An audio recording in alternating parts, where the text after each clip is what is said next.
Je anilo premadano karma kacho.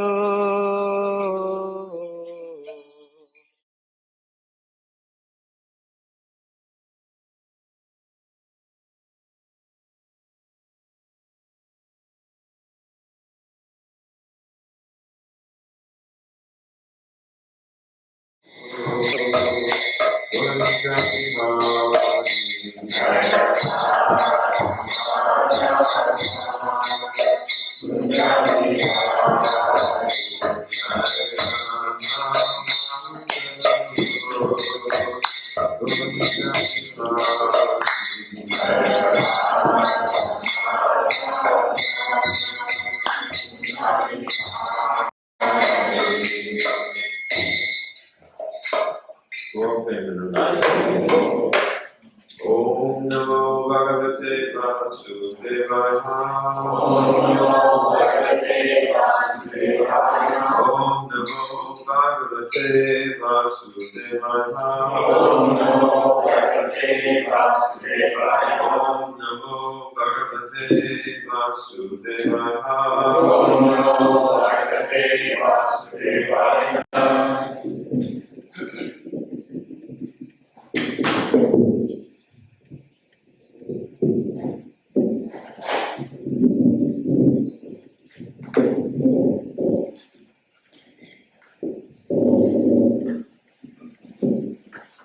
Srimad Bhagavatam, Canto 2, Chapter 1, Text number 1. Shri Sukha Uvacha Variyan Esha Te Rito Lokahitam Nripaha Atmavid Samataha Pumsam Shrotavyadishu Yaparaha Shri Sukha Uvacha Variyaneshate Prashnaha Rittolokohitam Nipaha Atmavid Samata Pumsam Shrotavyadishu Yaparaha Shri Sukha Uvacha Variyaneshate Prashna Vitolokahitam Nripa Atmavid Samata Pumsam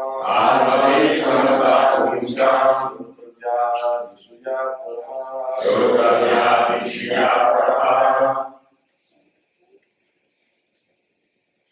Shri Sukha Uvacha Variyaneshate Prashna Vitolokahitam Nripa Atmavid Samata Pumsam Shrotavidyasu Yaparaha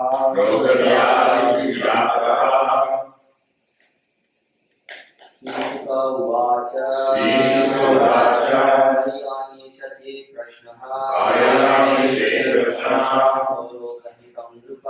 Vitolokahitam Nripa Atmavid Samataha Pumsam Shrotavyadishu Yaparaha. Ladies. Shri Sukha Uvacha Variyaneshate Prashna Vitolokahitam Nripa Atmavid Samata Pumsam Shrotavyadishu Yaparaha.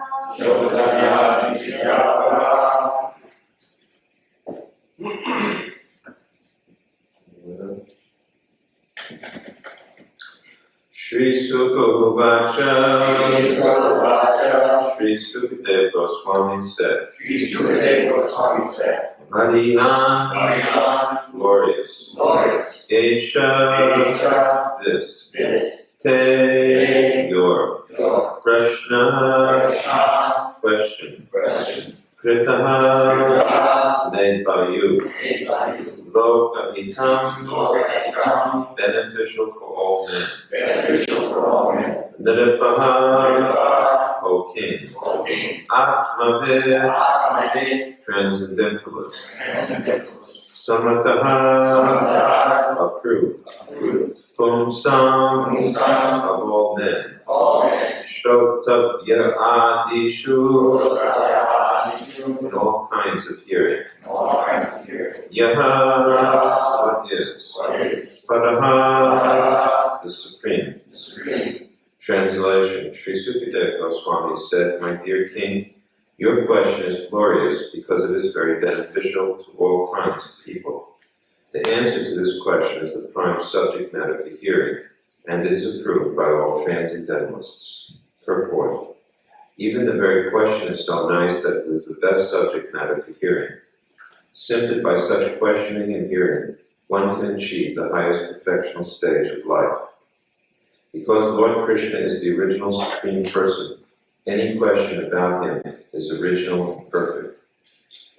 Lord Sri Chaitanya Mahaprabhu said that the highest perfection of life is to achieve the transcendental loving service of Krishna. Because questions and answers about Krishna elevate one to that transcendental position, the questions of Maharaj Parikshit about Krishna philosophy are greatly glorified. Maharaj Parikshit wanted to absorb his mind completely in Krishna, and such absorption can be effected simply by hearing about the uncommon activities of Krishna.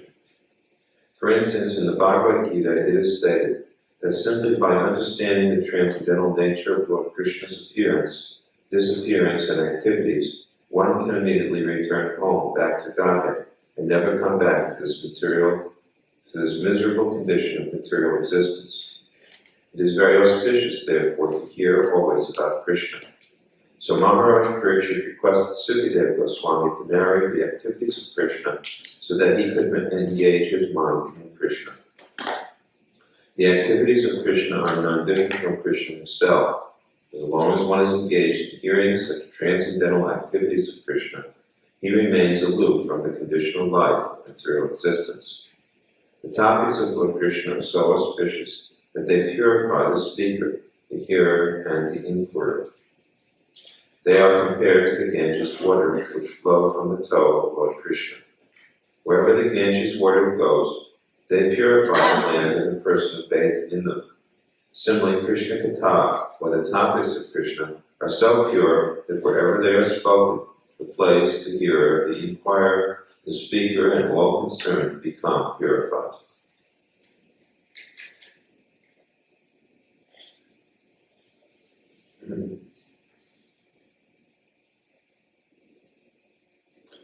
So this is the first verse of the first chapter of the second canto, in which Sukadeva Goswami begins to respond to the line of questioning of Maharaj Parikshit.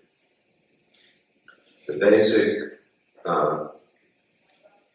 intention behind Maharaj Parikshit's questions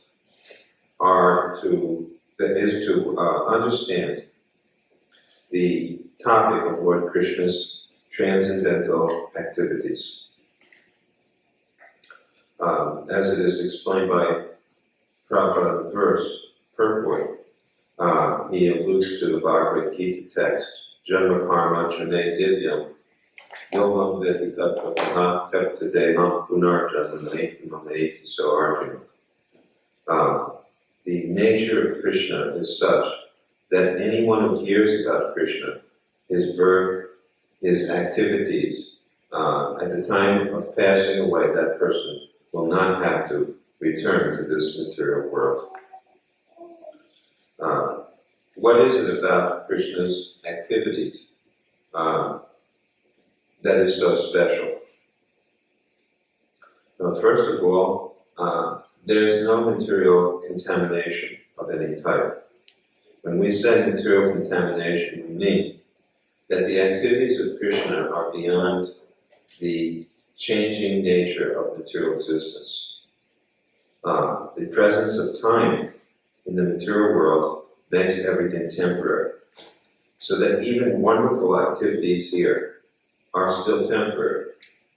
Just like we see some extraordinary event, whether it be in the field of scientific discovery or in the political arena, or perhaps in sports.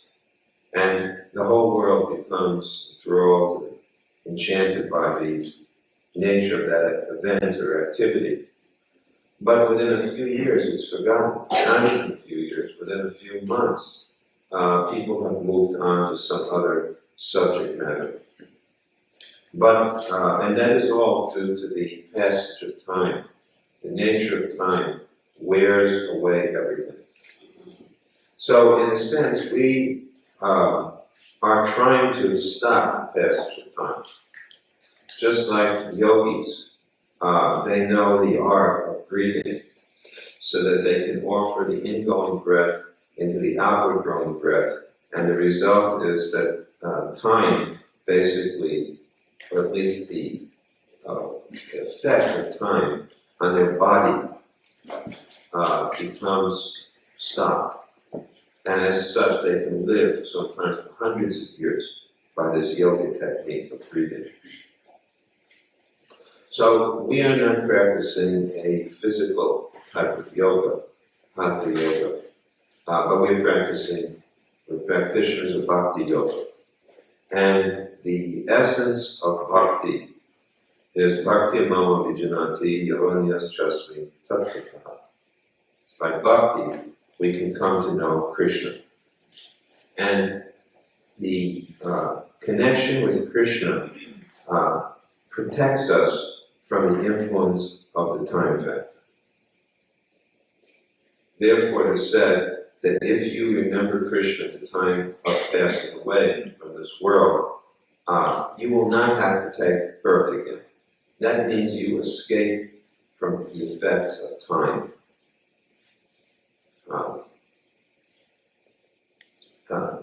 How is that? Because Krishna is described that he exists on a transcendental platform. There is the world that we are looking at here, which is all around us. Even in science, they can penetrate into another realm, just like the atomic world, very small world. Particles sometimes so small that they can't be photographed. They can only be understood in terms of their movements. So there are other worlds which exist beyond the physical gross world that we're looking at. And what we are told is that this world of Krishna is the most subtle of all. It is spiritual, transcendental. And it cannot be perceived. Ataha Sri Krishna Namadi Namavet Raya Indrayi. It can't be perceived by blunt material senses. And therefore, so many people disbelieve.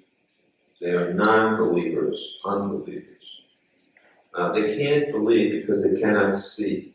They cannot touch. And what they can't see or touch, they don't believe. But actually they do believe. They believe others, just like they can't see atoms. But people accept atomic theory, although they have not seen an atom. Which means basically that they have faith in the scientists, in the authority of the scientists. Why? Because scientists have achieved something wonderful. You can get in an airplane and you can fly to a distant location. Science has enabled us to talk, communicate with faraway places. Science has resolved so many questions, dilemmas, and therefore people have gradually placed their faith on scientists as authorities.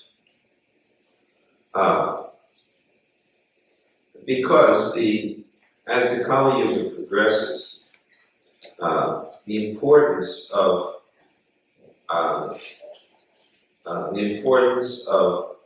life in terms of yielding pleasure is considered more significant than in terms of life being used for austerity and for realizing something beyond this world. Scientists enable us to grab hold of this world and to utilize this world for the benefit of mankind. And so people appreciate their efforts. Why should I want to live in an impoverished condition or in a suffering condition? It is better to improve the quality of material existence. So whoever can improve the quality of material existence is considered to be very good. Just like the platform on which politicians run an election is basically who can offer the most improvements in terms of material life.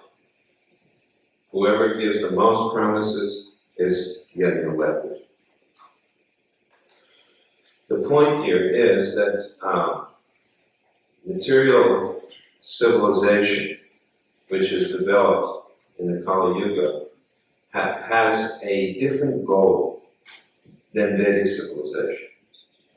Material civilization's goal is to improve material existence as far as possible. And great examples of this are there in Vedic times, just like Hiranyakasipu or Ravana, who were great demons, had a very high standard of material pleasure. It's not as if this is the first time. I mean, it's not, as Prabhupada says, how many chapatis can you eat, whether you're, wealthy or not. I mean to say that, you cannot say that the pleasures of present-day society are really more than the past. There have always been materialists, that's my point. Just like Bhaktivedanta gave me a book about Jaipur, and it shows some of the palaces of Jaipur.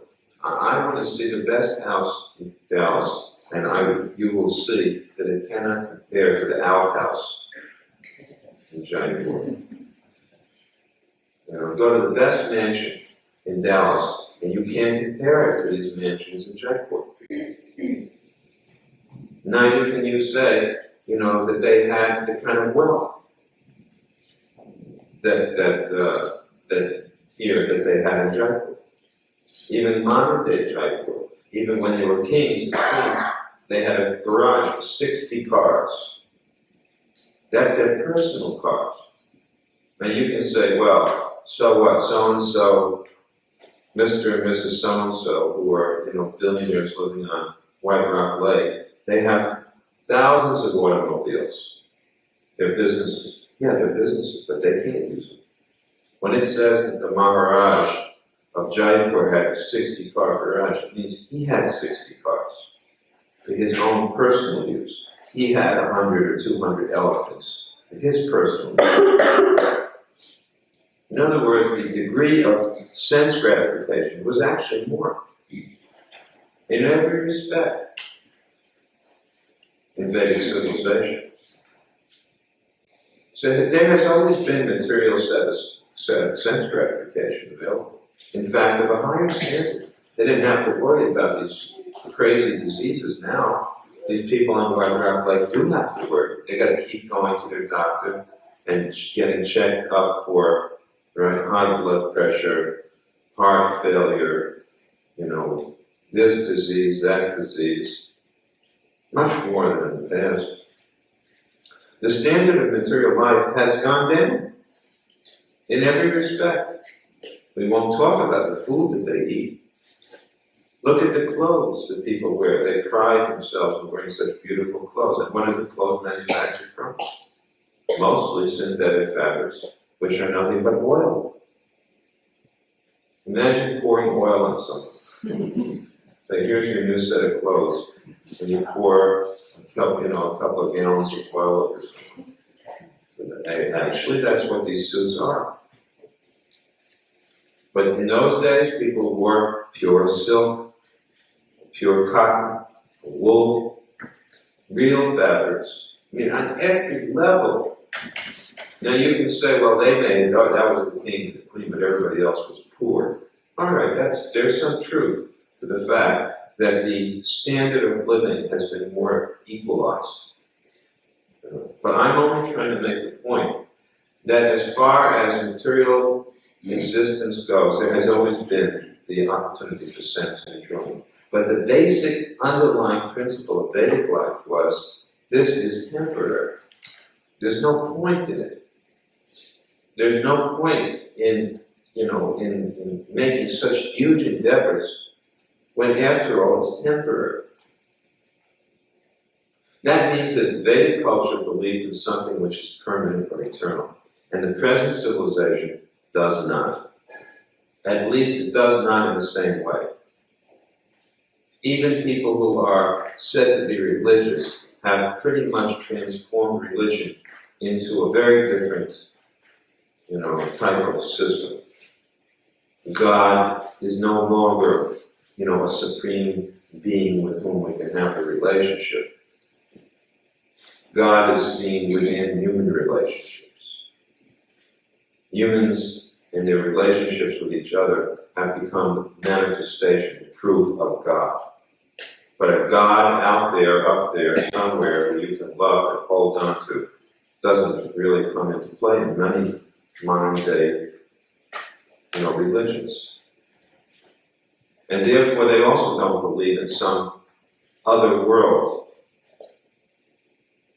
which is eternal. Although their scriptures, just like the Bible, talk so much about the kingdom of God, but now that kingdom of God is symbolic, not a real place. And so practically the only thing that people can hold on to is this world. And the only thing they can work for is improving this world.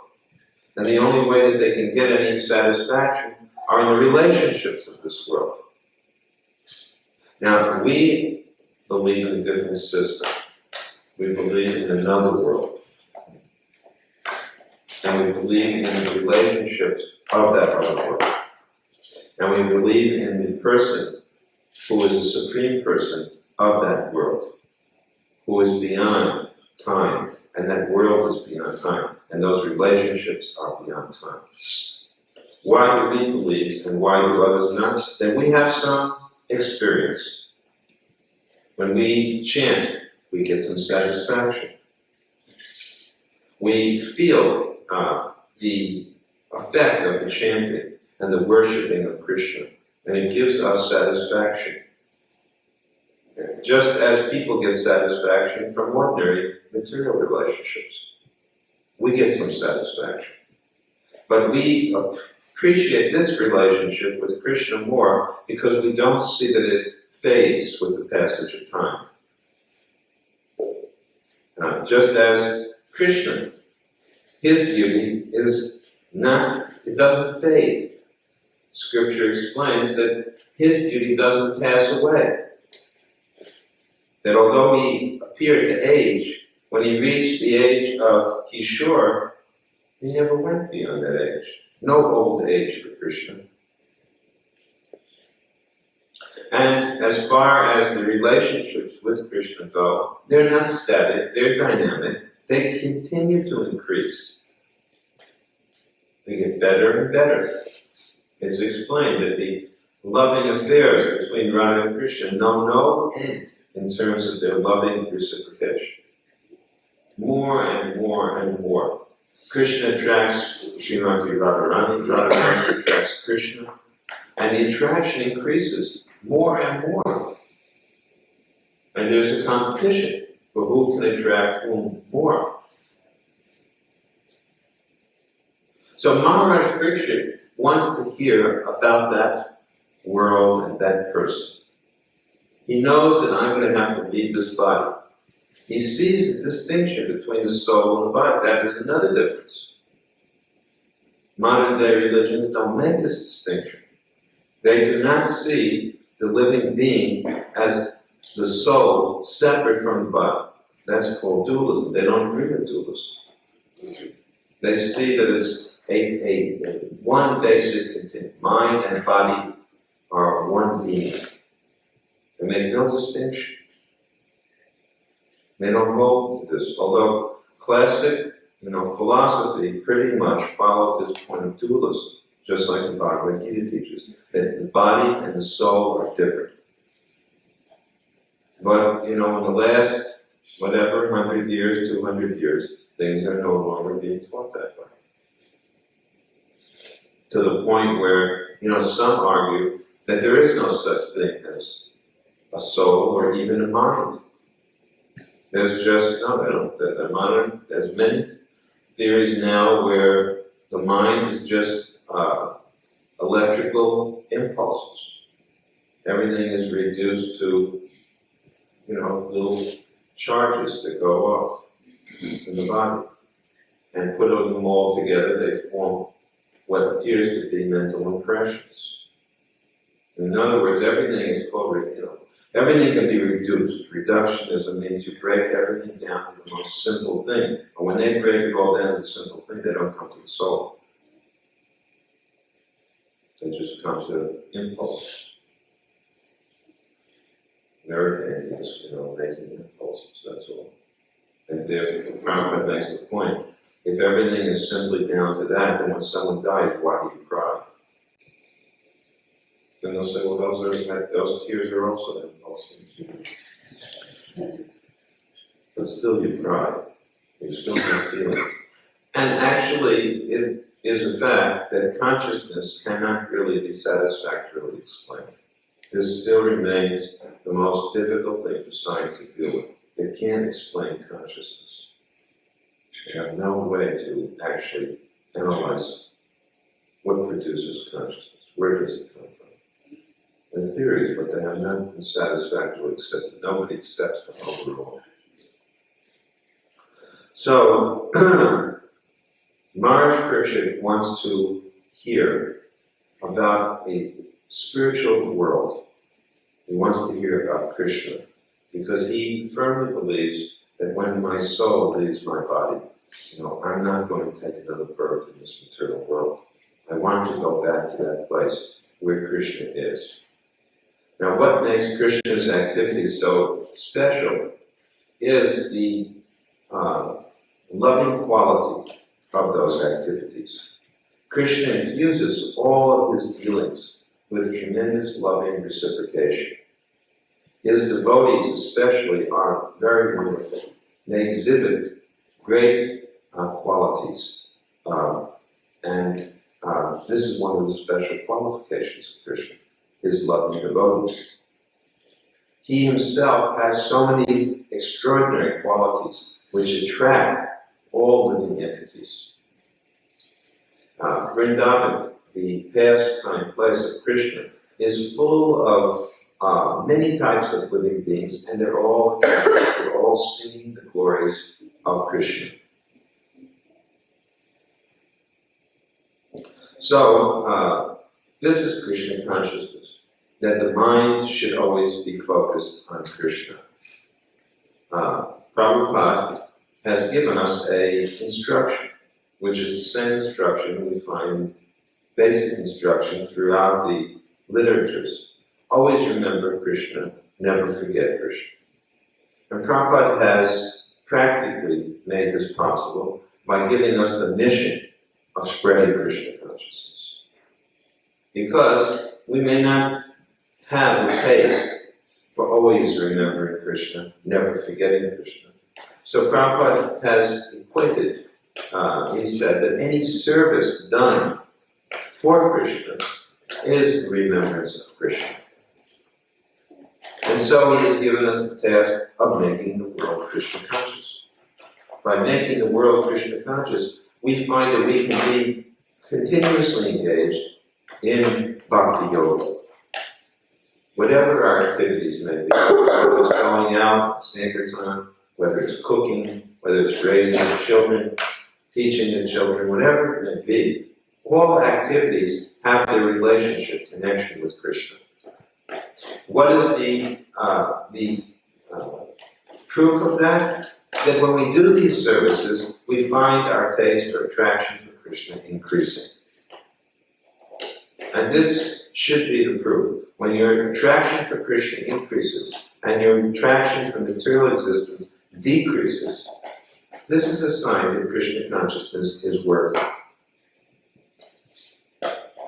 So, at the time of his leaving this world, sitting on the bank of the Ganges, on the Jamuna bank, and hearing from Sukadeva Goswami, Maharaj Parikshit is asking his questions, and he's waiting now to hear about Krishna. Are there any questions?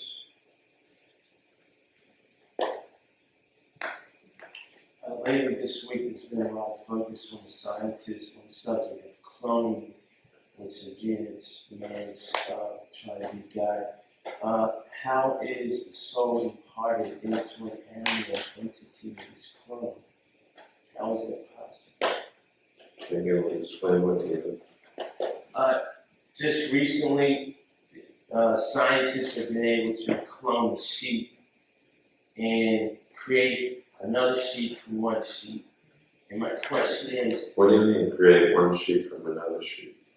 through What do you They take the DNA and reproduce this other sheep. They take the egg from one sheep, and they take a cell from another sheep, and they take the nucleus out of the egg from the sheep, so it doesn't have the DNA. They take the DNA from the other sheep, and they put it in the egg, and they get an identical sheep from the one that they took the one cell from. So a twin, but 6 years later. Okay, now what's the question? how is the soul imparted into something like that? Well, what's the problem? Huh? They still have to implant it. Yeah, well, what's the problem? I mean, the soul can live in a germ. Why can't the soul live in a sheep? What is the point? I don't see why you're not getting the point of the soul enters into a circumstance where it can fulfill its karma. So what's wrong with having the body of a sheep to fulfill its karma? It's just that it was an unnatural way. To me, it's just, What is natural and unnatural? What is the name? You read the Bhagavatam and how the different species are created. It's pretty unnatural also. So who's the first? How was Brahma created? Is that natural? How were Brahma's children created? From Brahma's mind. Is that natural? How were the different species created? We read that there are different species coming from human beings. Is that natural? So, I mean, what's the point? If by the arrangement, of some scientists, a particular body is created, if it's a suitable body for the fulfillment of the karma of the soul can take birth.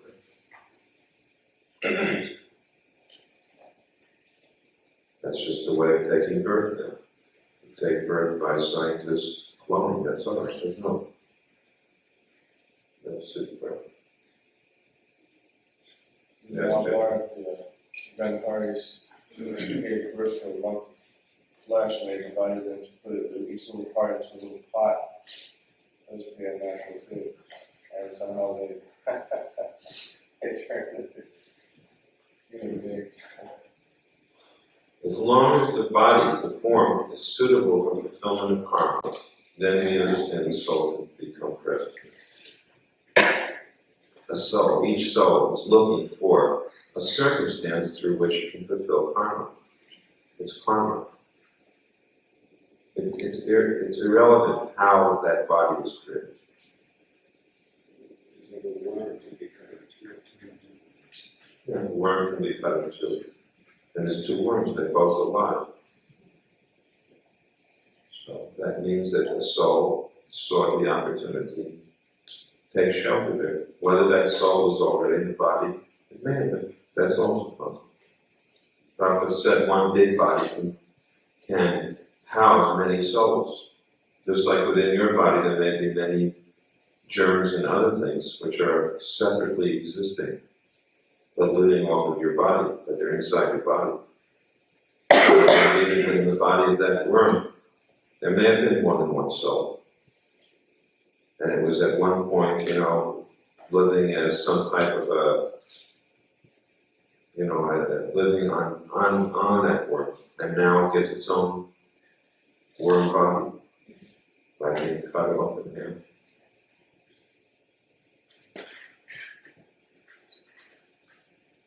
Prabhupada always said that he always challenged the scientists and said that you can't create life in your laboratories. He always said this was the basis for life and it comes from life theory. How does that affect that argument? That they're not creating life. In other words, life is the soul. It's not the body. The thing that is alive is not the body. If the body is enlivened by something that has life. When Prabhupada said life comes from life, because the original life that everything comes from is Krishna. So the scientists are manipulating matter, not life. Without the energizing influence of the soul, nothing can become energized. It's just, it's like that big, Frankenstein monster. But he was not alive until the electricity came into his body, which energized him. Something has to come in which energizes matter. So Prabhupada's point is, that you have not got. You are manipulating material energy and creating a situation, a house, a vehicle, but you can't create the living force that moves that vehicle. You can only create it's just like an automobile. You can make a nice automobile, but until the driver gets into the automobile, it won't move. So even they may come down to the most basic buildings. But until a soul enters into that, it won't start to develop. That's the idea.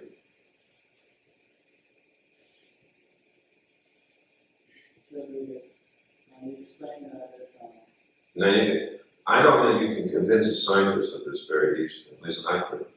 I mean, you could be satisfied with this answer. It would take it would take a devotional scientist to really speak this in a way which I think could at least hold his own ground with another scientist. Because they will certainly argue very strongly, but they would not take my answer very seriously. I can tell you that right now.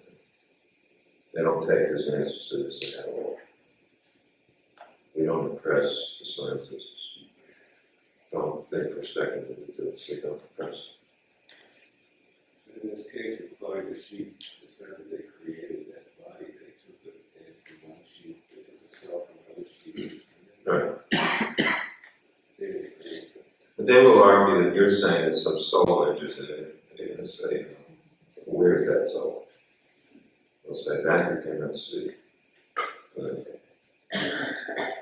The basis of science is that you have to demonstrate.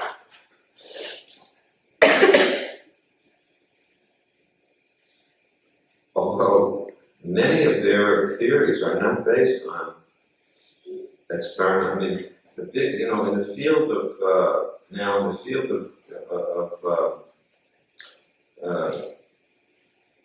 astronomy, for example, and they have theories about the universe, like the Big Bang, for example. They cannot duplicate by experiment the conditions of the Big Bang. I mean, if they do that, they'd be a Big Bang. They're finished. So they can't get back to, what they call, T equals 0. They can't go back to the point where everything started. They can't even get close to it. So it's completely speculative. And some of the biggest scientists in the world are engaged in this type of speculation, which has no basis, in terms of laboratory experiments. You can't duplicate that circumstance. You can hypothesize, that's all. You can guess. It's based on something. Well, we can do the same. We're also doing it. That's why there are lots of scientists who are willing to consider vague statements, for example. Yeah. So Bhaktivedanta says the Big Bang Theory, God spoke and bang it happened. Well, that's what creation is said. In other words, nowadays Christians have basically accepted the Big Bang as the way God created. That's all right. That's actually acceptable now. Just like the Church, the Catholic Church has accepted evolution. Christianity has accepted evolution as the way that God created.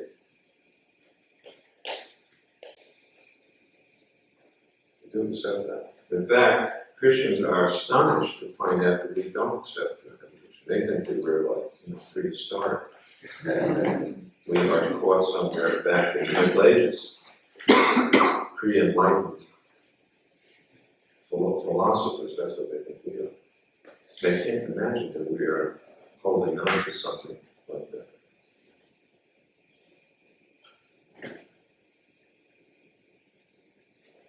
Yes?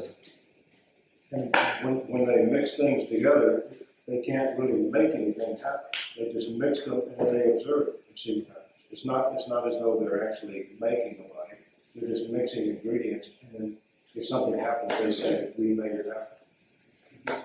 Well, they haven't seen anyone else around who made it happen. I mean, it's just like if I was alone in this room and I did something and I'd have to conclude that I did it. So they don't see, the super soul or the individual soul coming into the room.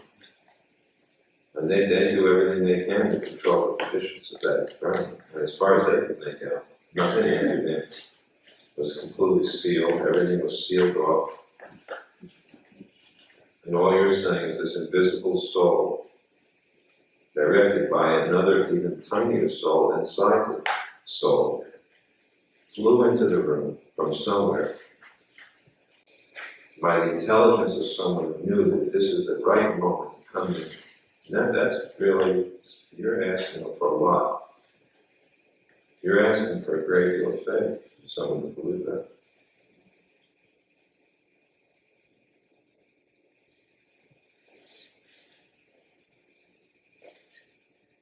Doesn't it? It sounds like it's pretty hard to believe.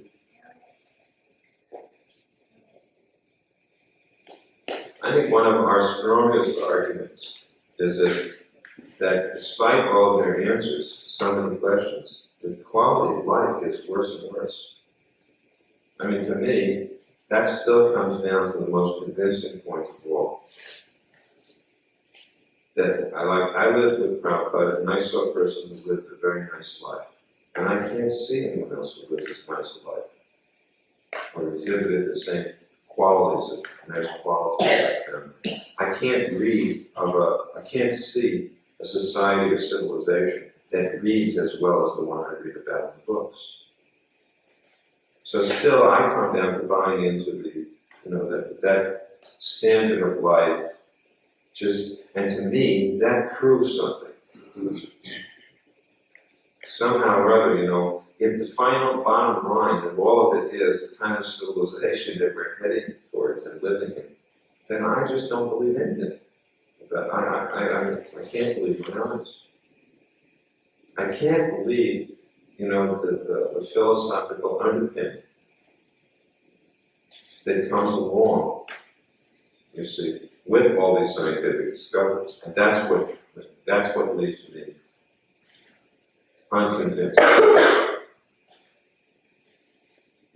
It's like, while I'm flying a jet plane, which is certainly miraculous in one sense. I mean, it's not a miracle, but it practically almost defies, well, it doesn't defy nature's laws, but it takes advantage of them very expertly.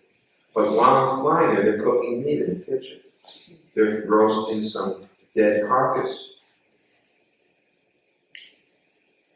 And the lady sitting next to me, all her eyebrows are fucked out.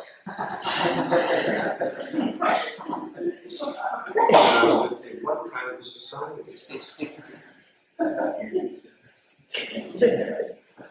I mean, everything about it is it's bizarre. And then when you look at what's on, the television programming is even more bizarre, where it's heading towards. And that's the same thing as the people who do the cloning and the people who make the airplanes, and it's all connected. So I can't buy it. I don't want to get my body into that. That's the ideal.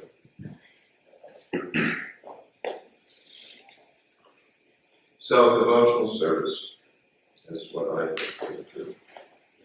If this is a dream, then I'm going to dream this. I'd rather have a sweet dream than a nightmare. Yes, Victor? I was just thinking on this particular purport how Prabhupada in every sentence mentions Krishna's name. How sort of Prabhupada does Krishna, some of these purports as Krishna, Krishna, Krishna, Krishna. I asked Narottam to get me a little, perhaps you know that the other day, that Dhananjaya actually gave me this idea, because he had a 5-gallon jug which he kept throwing all his change into. He just brought the change to the bank. It was over $900, which he donated to these. So I was thinking that everybody could get one of these, and keep it in your house, and just every night just put all the change you have into it.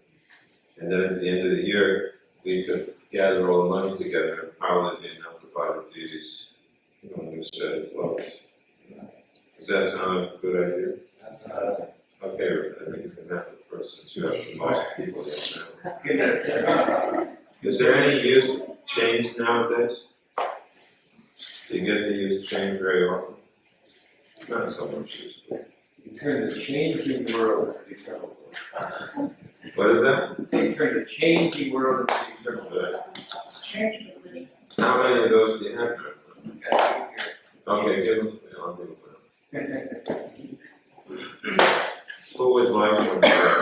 All you do is keep it anywhere. You keep it in the closet somewhere, convenient, and just dump your change in every night. What we'll do is next work when we'll collect it.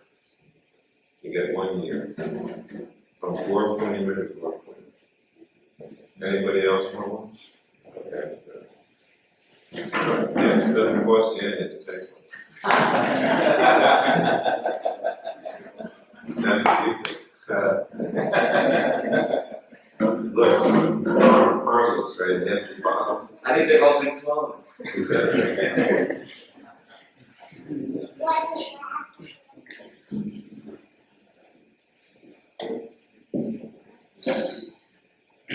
I got 2 more. Some rich household.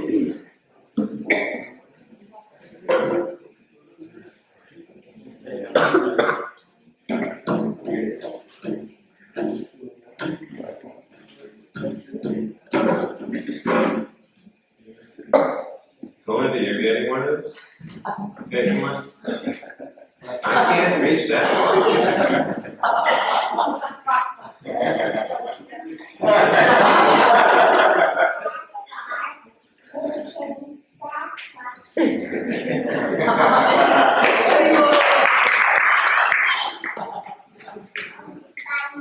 Okay, bring it back.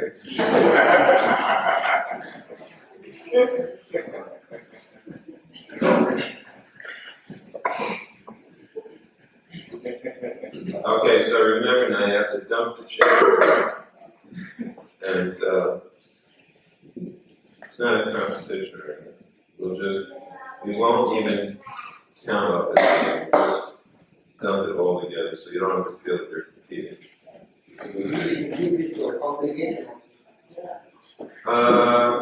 Well, first do it yourself. And if you actually do it, then you can get some more of those. You can see we didn't give you a 5-gallon. What is this, 1 gallon? Or this is a half a gallon. 1 gallon. We figured out it comes up to near $500 per gallon. Don't tell them that.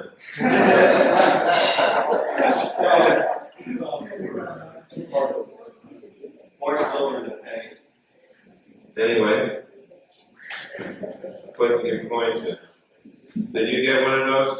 Lakshmi Priya? You didn't get one? I tried to sing Gayatri, but she got shot. I took it out. Okay, I'll give you one. Let's see. Francis, can you give me your, Maritime will give you another one.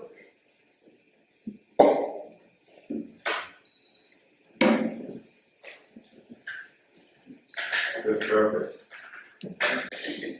Yeah, we'll have another set of close with these. Next 4 points. Change usually doesn't get, nobody minds giving some change, right? Yeah, in fact, if you start kind of going around circulating, people keep it in those house parties and all the things. Really? Yeah. Who are those little people? They keep it in jars. Listen, for years, bums have made a living on getting loose change. Any loose change? That's it. We're the original beggars. You know, that Society Sisters of Mercy, where the beggars have been adopted. Society of the beggars have been, Society of the Beggars have been adopted.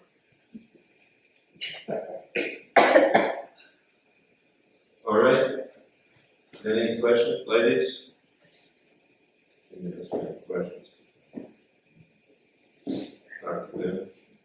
I had an observation through the good day. I wondered what you thought of it.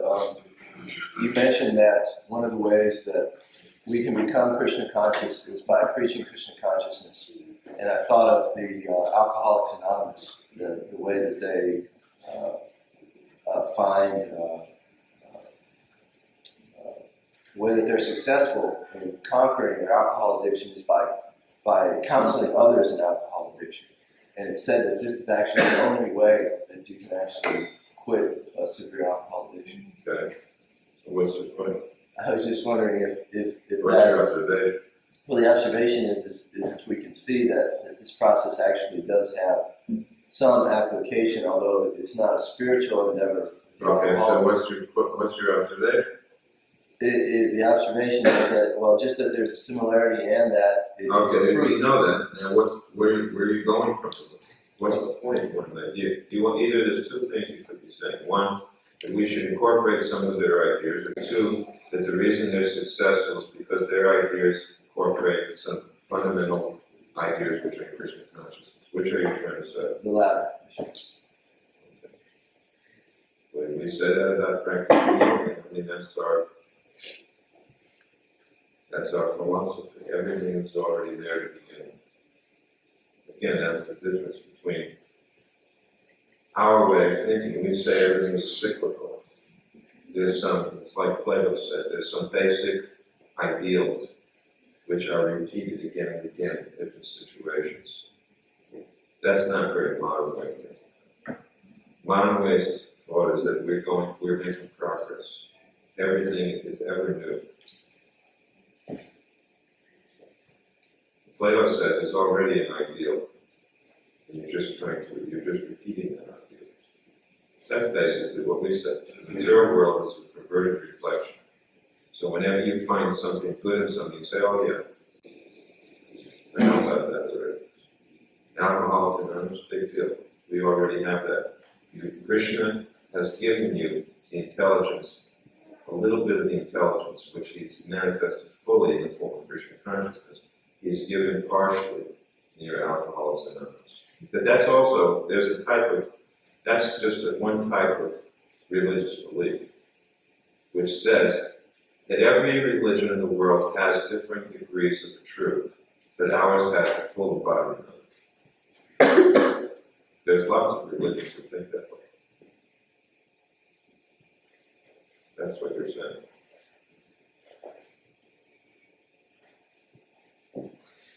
In this verse and in the purport, Prabhupada is talking about the glorious question. And I know that in the Bhagavad Gita, Prabhupada stresses how a disciple should approach their spiritual master with questions. And I know a lot of your disciples would like to ask questions, but they don't know what questions to ask. So perhaps you could They asked a few today. They were asking some questions today. They asked about clones. It's a new one. I don't know what the Sukadeva Goswami guy asked about clones.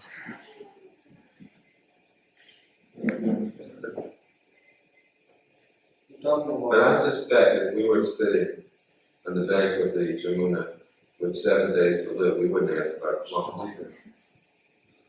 And maybe part of our questioning has to do with the circumstance that we find ourselves in. We have to try to understand the present day world that we're living in because it's confronting us. And it does confront us with things which appear to be in conflict with our conclusions about Krishna consciousness, if we think about it deeply. Yes, Martha. I heard a lecture by His Holiness Sri Maharaj. He gave an example of the churning of King Dana's thighs as a Vedic example of cloning. And was able to create Bahuka out of bad elements from the body, and then the Krishna Maharaj and his transfer from the elements of the body. And that means everything is there in the Vedic culture. That's what I said to you. Yeah.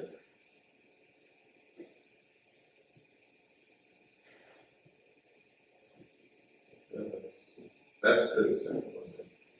I'm not minimizing the example. I mean, you can find something to justify everything that happens. I still think it comes down to a more fundamental question of how you want to live. Because that example will not be accepted by one person. They'll give you many reasons why they don't really accept that.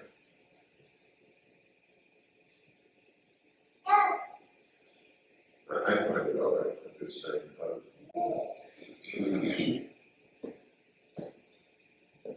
But it still comes down. I think it's like the person you're talking with is smoking a cigarette. So to me, it's like that's the end of the discussion. I just feel it's like it's more fundamental than philosophy is what kind of a life you're living. If your life is not ideal, then who cares about philosophy? Armchair philosophers. Who cares about you? Your life is what you believe. Not what you talk, not what you write, but what you live, that's what counts. Actions speak louder than words. In the present day world, it's just abominable. It's a result of all this modern thought. This is the world they produce with their philosophy.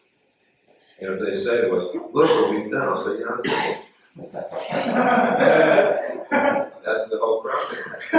I've seen what you've done, and I don't want it. Well, then they'll show something better. So we're trying to do that. That's why it's pretty important how we live here. You know, whether it's the big actions or the small actions, how we live here is going to say more than, it's got to say what Prabhupada's books say. If it doesn't, there's going to be a problem. That's the only thing we can hang on. It's not the books, but our actions. Because if the books are not consistent with the actions, it's going to undermine the books. We have no control over the books. The books are as they are. We have control over our actions. If our actions conform to what is in the books, then you have a winning combination. That's what made Prabhupada convincing. Why did we get convinced? Not by the books alone, but by the books of the person.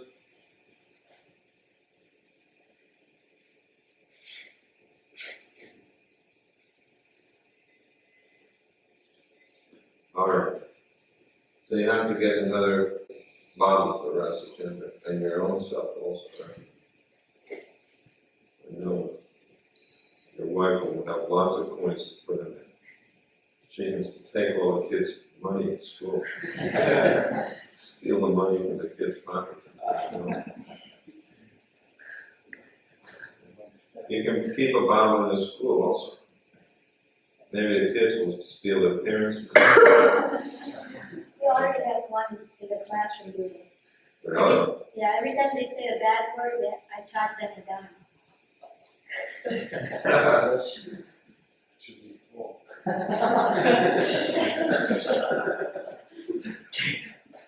Arjuna Krishna says if that was in this house, it would be full.